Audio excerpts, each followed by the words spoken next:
I'm Scott Avery. I'm with the First Peoples Disability Network. So my background, I'm an Aboriginal man from the Worimi Nation, which I say is if you cross the Kura River and you hit the Manning, that's where our mob's from. I'm also profoundly deaf. That's a cochlear implant you see. Not too many of us out there, but they come up from time to time. And I'm with the First Peoples Disability Network, which is an Aboriginal disabled people's organisation, and so we're entirely made up of Aboriginal and Torres Strait Islander people with disability. We're not government, we're not a service provider, we're not a university, we are the people's organisation. So, and we've been working on a research project for a few years now, and it just takes the kind of things that we're doing out in community anyway, but giving a bit of structure and rigour to it so we can take it to places like this and talk about it. And what I did was I went out and I interviewed Aboriginal people with disability. When I say interviewed, I just sort of rocked up to community and I just sort of said, you know, tell us your story. And I sat with them and they told me their story, and they gave me their permission to retell that story. So I'm like a message stick. What you heard and what you see and what you read in our book, Cultural Inclusion, they're the voices of Aboriginal people with disability. And we come to these events, we come to the Community Mental Health Victoria workshop and conference today to have a voice, but we want to give these voices a platform. And a lot of the message that's come through to say, we actually want to go back to our Indigenous, what is innate to our Indigenous culture, which is a culture of inclusion, and that's why we called the book Cultural Inclusion. And it points back to, you know, a time when there's some footprints in Lake Mungo, and there's a single line of footprint. And what the Aboriginal people say is that that's a one-legged man on a hunt, and it's so emblematic of an inclusive culture. But what's happened is over time, in the last 250 years, that's changed, that's altered, it's been disrupted. That culture has been disrupted.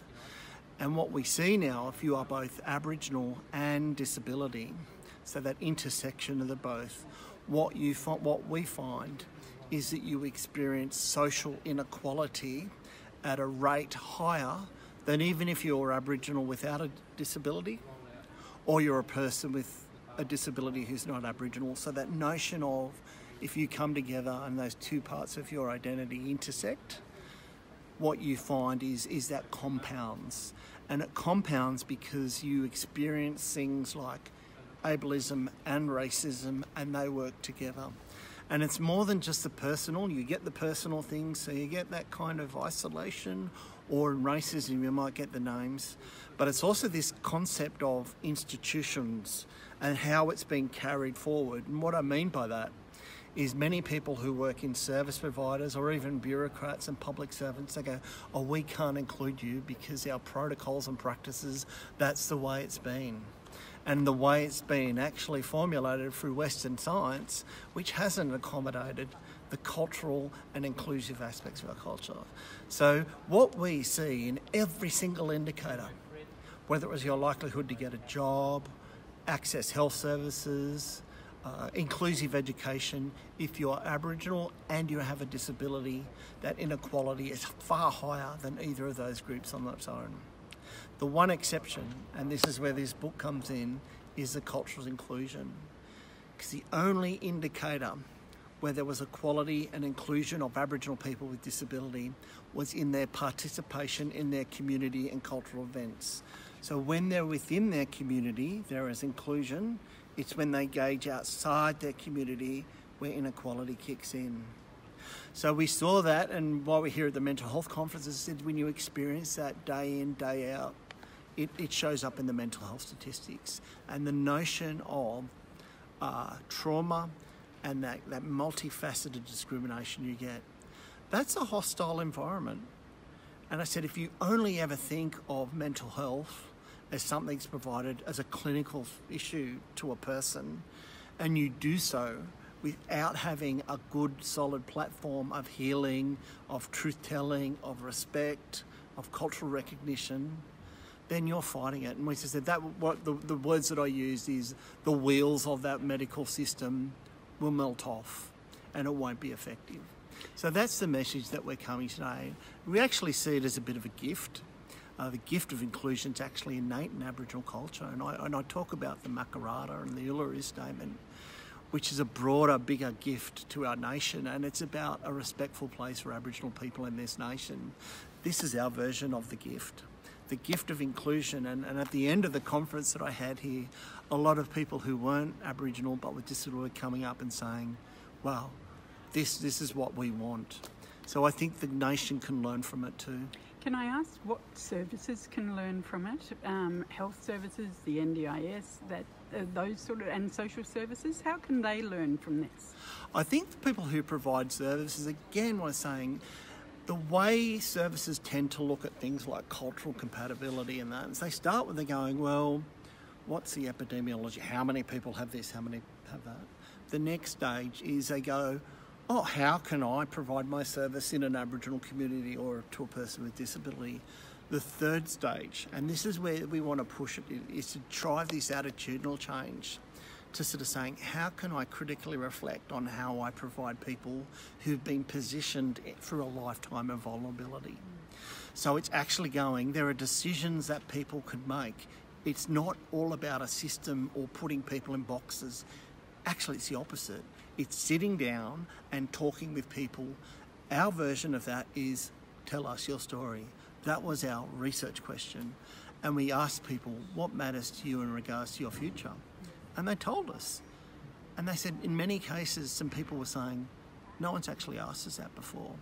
And I think if we take things back, rather than rush and going, how can we quickly put people in boxes again, and actually start and going, let's set a foundation for respect and human dignity and inclusion and build from that.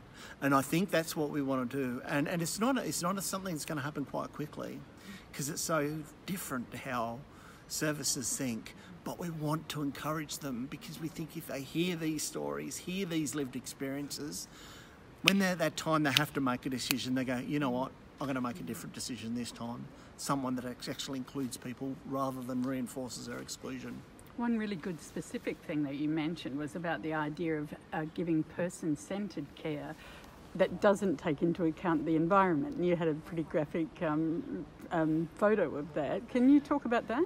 Yeah, so one of the emblematic photos I actually took was a wheelchair, and it was a wheelchair that we were in a remote community in the Northern Territory. And we saw this wheelchair, and I said, the wheelchair, if you had it round, we're here in Melbourne and you've got footpaths and coolish climate, it's fantastic. It'd be light. You'd be able to fold it up, put it in the back of your car and off you go, and you can zoom around. You take that same wheelchair in a different environment. And the environment we saw it in, there's no footpaths and extreme heat. And what we saw is the rubber wheels had melted off. And I'm kind of going, and the reason I use that, because then you can actually think, well, this concept of, yeah, someone had a really good one, wanted to do this person-centred care, but it wasn't compatible in the environment. The hostile was the environment. And I think there's a parallel there about mental health, is that we think about mental health and cognitive behavioural therapy. And there was one gentleman that I spoke with during the interviews, and he told me, he goes, I go to my psychologist, as I should, but then I leave and I get called racial names on the way walking home, because there's no transport, I've got to walk. And he goes, why did I just do that? It undoes everything.